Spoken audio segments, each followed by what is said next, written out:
Good afternoon, everyone. Please have a seat. Thank you for the warm introduction, Ambassador Hillman, Kirsten, for all your hard work on this relationship and in this important time in the world.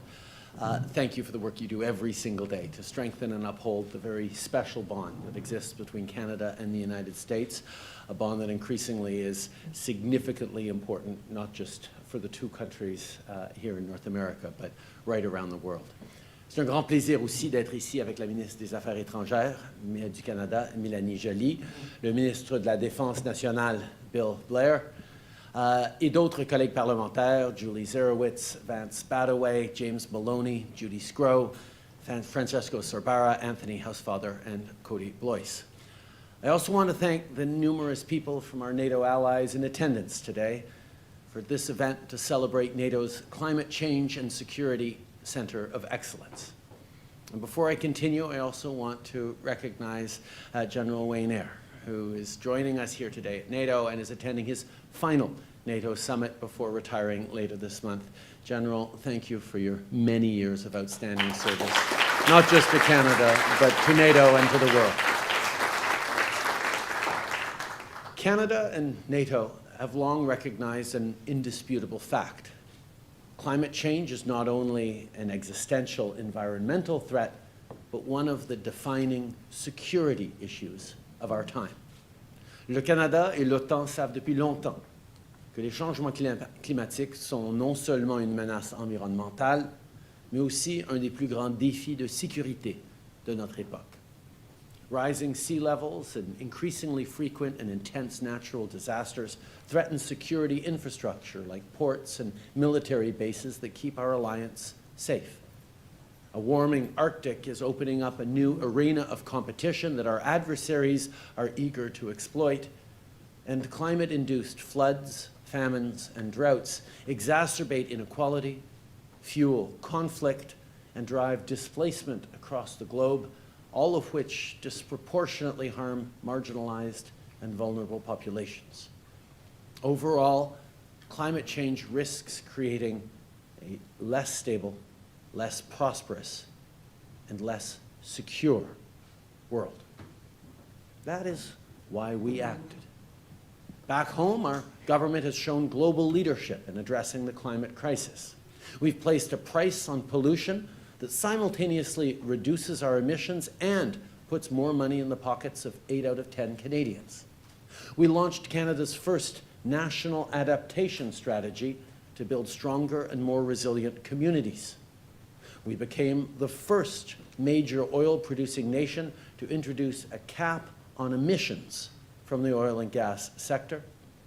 And we're creating hundreds of thousands of good-paying, sustainable jobs from coast to coast to coast with our $160 billion investment in our net zero economic plan and green industrial strategy, showing every step of the way that good climate policy is good economic policy. What gathers us here today is that it is also good security policy. Addressing a global problem like climate change requires a global response. A global response which we've been coordinating in close partnership with our 31 fellow member states in NATO.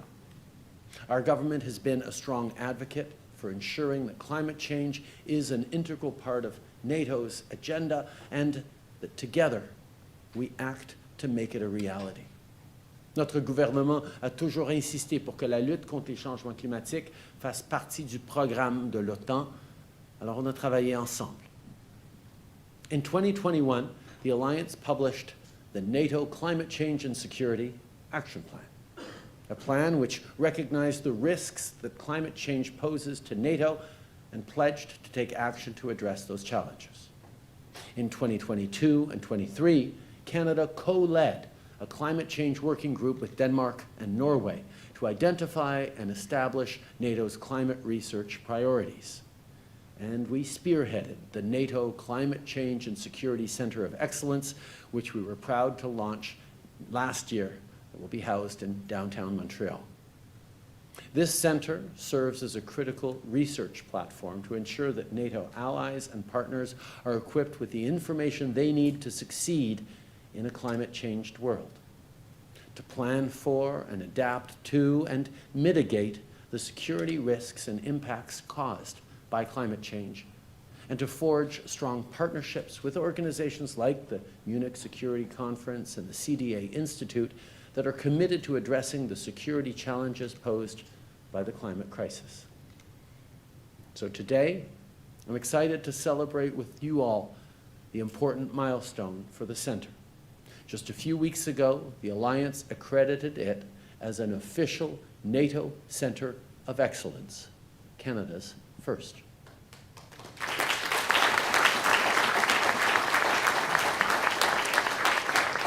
This important step was many months in the making and was only made possible by the strong support of the 11 sponsoring nations, 11 NATO allies who, like us, see the value of standing up a world-class, security-focused climate research body.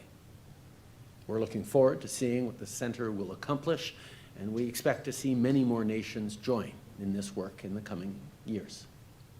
This Centre of Excellence, along with our leadership of the multinational NATO-led battle group in Latvia, our continued efforts to train Ukrainian military personnel through Operation Unifier, and our new defense policy vision, which invests $73 billion in defense over the next 2 decades, all demonstrate Canada's unwavering resolve to support the Alliance, a resolve that continues to grow stronger. When we took office, Canada was spending less than 1% of its GDP on defense every year. But we vowed to change that right away, and we followed through on our word. We're investing more in our troops, in our capacity, and in our capabilities, all while continuing to provide assistance to our allies resisting Russian aggression. NATO is the strongest military alliance in the world. And to keep it that way, we must continue to step up individually and collectively to strengthen both our alliance and the collective peace it represents and protects. Canada stands with our NATO allies. Canada will always defend the values of democracy, freedom, and the rule of law, as it is more important today than it ever has been. My friends, we must be clear-eyed about the current state of global affairs. The long peace after the Second World War is over. We're living in an increasingly dangerous, unstable, and complex world. Cyber warfare, resurgent authoritarian forces, expanding regional conflicts, and everywhere increasing impacts of climate change all represent growing threats to our collective security and our continued prosperity. This is a sobering reality we must all face. That's why Canada will continue to work closely with like-minded allies to tackle these challenges directly, to build a better world for all. We will grow our global partnerships, and we will always do what is needed to forge a stronger, more united NATO and to keep us all safe. Merci beaucoup tout le monde. Thank you.